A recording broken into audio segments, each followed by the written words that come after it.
Guys, do you struggle to get out of bed in the morning and you wake up not feeling good? Well, this 2,000 step or 1 mile walking happy workout is just for you. Plus, you're going to lose some weight as well.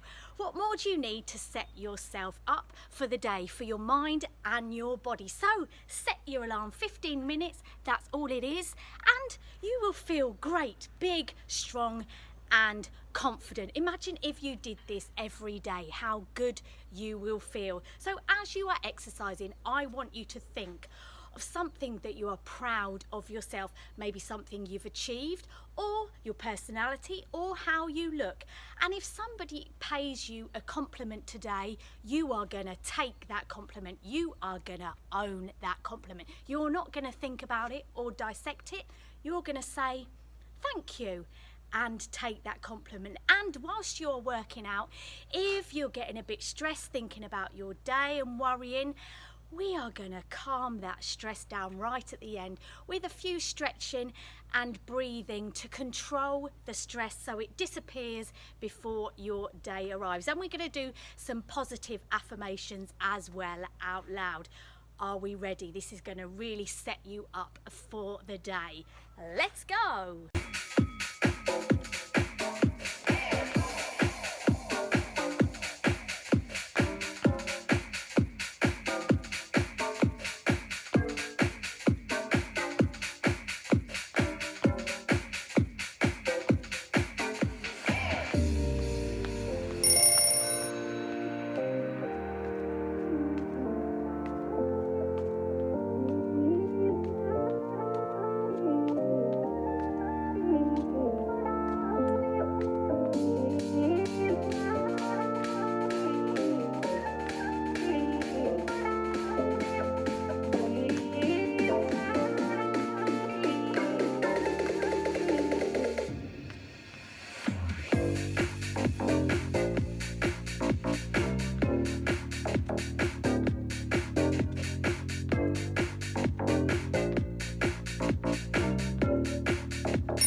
till